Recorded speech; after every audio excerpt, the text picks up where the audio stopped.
Howdy, y'all. We are here today with the 7mm BR for my XP100, Remington XP100.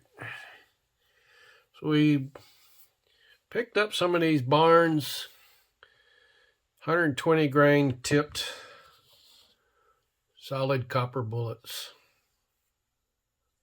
for the 7mm BR.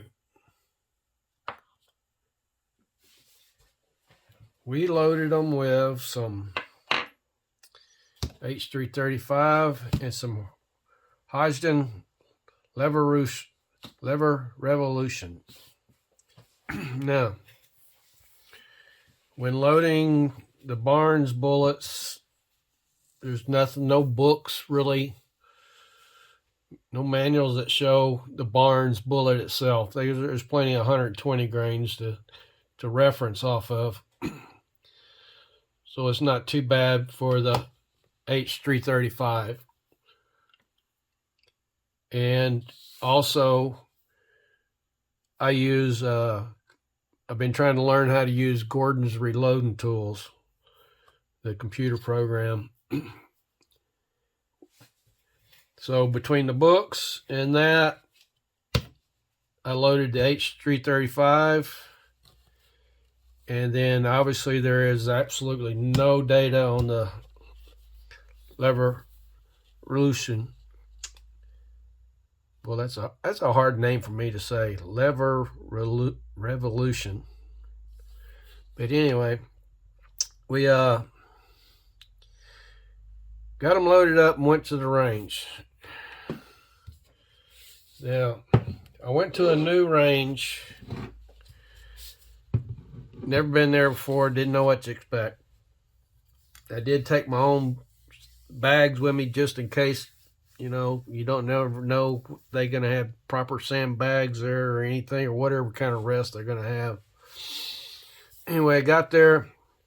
Sure enough, pretty much you have to have your own bags. The benches. The benches are really a bench. Technically it's one long covered building or, you know, lean-to type thing. With walls separating each other so you wouldn't be, you know, the automatics won't be throwing brass all over the next person, which is great. But when the guy's next door is shooting to you and every time you're about to squeeze the trigger, he lets one go and the bench shakes so bad that you literally miss the target. I mean, you're trying to aim and it'll bounce you completely off the target. That's how bad it was. So anyway, we got set up, and on the H335, I aimed here so because I didn't know where they were going to go, and I got 3 on the target.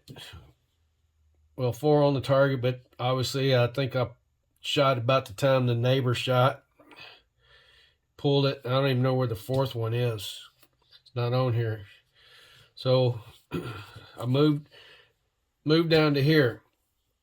Problem is, this was already hot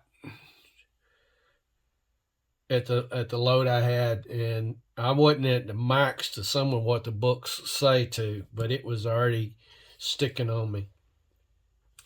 So I went to a half a grain up, and obviously did better, but that ain't good enough. My old load is better than that. But like I said, the benches just weren't all that great, and I'm getting to where it was leaving marks on the head and stuff like that. So I just that's enough of that. between not having a good bench and it seemed like it was too hot, I just quit.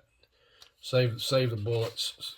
I'll just pull them apart and do something else. But we also did the Revolution, and same thing. since there's no data on it, I went through the Gordon's reloading tool, and the first load was like 98, maybe 99% case capacity. And aiming here, shot here and here. Same thing. I think the neighbor shot and throwed me off here. And it was already starting to be too hot too, right off the bat.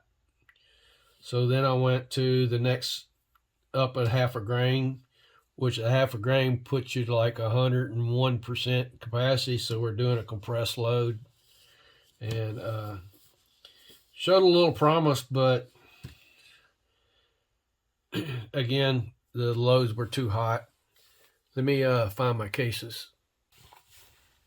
Okay, so see if we can see it here, but it was definitely getting a lot of marks on the face already. You could tell extraction was getting a little tough. You can kind of see that show up there. So we'll just disassemble what I got left here, reevaluate how much powder load I need, and go back to the range again. All right, thanks for watching.